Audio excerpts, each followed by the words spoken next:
Good morning বন্ধুরা, সবাই কেমন আছো? আশা করি আমার বন্ধুরা সবাই ভালো আছে। বন্ধুরা, আমরা সবাই ভালো আছি, কিন্তু তোমাদের ভাইপোর কন্ডিশন খুবই খারাপ। তোমাদের ভাইপোর পিছন লিক করেছে, বুঝতে পেরেছো?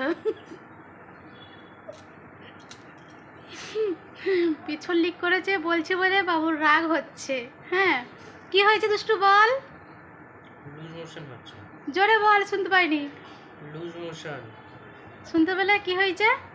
তো যাই হোক, হবে নি তো কি হবে বলো তো। আজ হচ্ছে বিরিয়ানি খাবো, কেনা বিরিয়ানি খাবো। কাল হচ্ছে গিয়ে চিলি চিকেন, রুমাল রুটি খাবো, কাল রোল খাবো। তো হবে না বলো? তো যাই হোক, এইদিকে তোমাদের দাদা গেছে বাজারেতে, বুঝতে পেরেছো? তো চলো, আর বকবক না করে কাজগুলো সেরে নিই, আবার তোমাদের সঙ্গে পরে কথা বলবো। ঘরের সমস্ত বাসি কাজ সেরে স্নান টান করে চলে এসেছিলাম ঠাকুর দিতে। আর এইদিকে দেখো, আমার ঠাকুর দেওয়াও হয়ে গেছে। আজকে সেরকম বেশি ফুল দেয়নি জানো তো, খুবই অল্প ফুল দিয়েছে। আমার তো ফুল দেখে পুরো মাথা গরম হয়ে গেছে। কি এইটুকুন ফুল দিয়েছে রে দুষ্টু? বললো মা, ফুল তো চাইলাম, ফুল দিল না বেশি।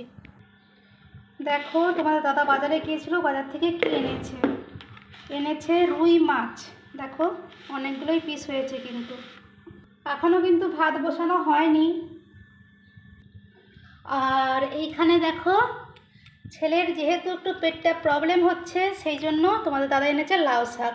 একদম টাটকা লকলক করছে লাউ শাকটা, দেখো কি মোটা মোটা ডাঁটা। আর এনেছে পেঁপে, আর এই যে কাঁচকলা। আর দেখো, আজকে গিমা শাক পেয়েছে। যেহেতু এগুলো সবসময় পাওয়া যায় না, তো গিমা শাকটাও নিয়ে এসেছে। তবে কিন্তু আজকে আমি রান্নাটা করবো গিমা শাক। আর গিমা শাক দেখলে সত্যি কথা বলতে আমি ঠিক থাকতে পারি না। আমার যে কোনো তেতোই কেন জানি না আমার এত ভালো লাগে, বলার মতন নয়। তবে কী বলতো, লাউ শাকটা কুটতে একটু দেরি লাগবে। যার কারণে আজকে কী বলতো, লাউ শাকটাকে কুটে নেবো, তারপরে ভাত বসাবো, বুঝেছো? তো যাই হোক, চলো আগে কুটাকুটি করে নিই, তারপর তোমাদের সঙ্গে আবার পরে কথা বলবো। আজকে সমস্ত কুটা বাটা করে তারপরে ভাত বসিয়েছি। এই দেখো, লাউ শাক। আমার শাক বাছতে বেশি দেরি জানো তো। শাক খেতে আমার ভীষণ ভালো লাগে, কিন্তু বাছতে মানে প্রচুর টাইম লাগে। আর এই দেখো পেঁপে, কাঁচকলা। সত্যি কাঁচকলাটা এত সুন্দর গো, মনে হচ্ছে কাঁচায় চিবিয়ে চিবিয়ে খাই। কাঁচকলা, আলু, পটল, পেঁপে। ছেলে সত্যি বলতে ঝোলে বেগুন পছন্দ করে না বলে বেগুন দিইনি। আর এই যে মাছ বের করেছি, দুটো মাথা আর দুটো পেটি। আর এই যে দেখো, গিমা শাকটা সব বের করে নিয়ে, বুঝেছো তো, কিছুটা রেখে দিয়েছি, কিছুটা মানে চচ্চড়ি খাওয়ার জন্য। আজকে কি করবো বুঝতেই পারছো। আর এইটা কি বলো তো, জিরে, পানমৌরি, ধনে আর গোলমরিচ বেটেছি শিলেতে, বুঝেছো? তো যাই হোক, চলো রান্নাটুকুন করে নিই। আনাজ কুটা দেখে সবাই বুঝতেই পেরেছে যে কী রান্না করব।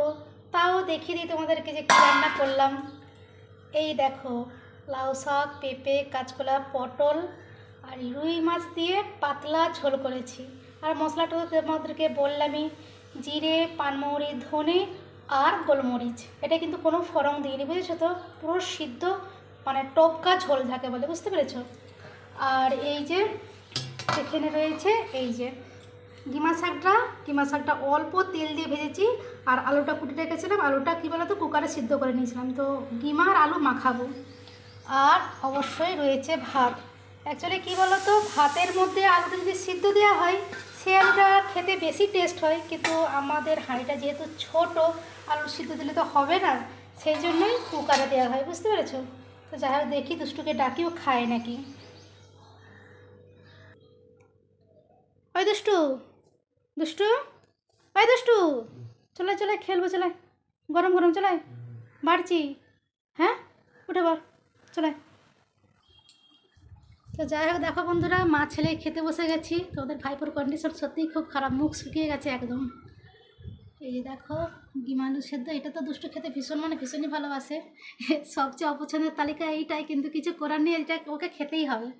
পাতলা ঝোল খেতে ও একদমই ভালোবাসে না। ওর মুখটা ওই জন্যই এত খারাপ। আমাকে আজকেও বলছে কি না যে মা পাঁপড় দাও, চিন্তা করতে পারছো? পাঁপড়, এইটা দেখা, এটা ভালো বেশ।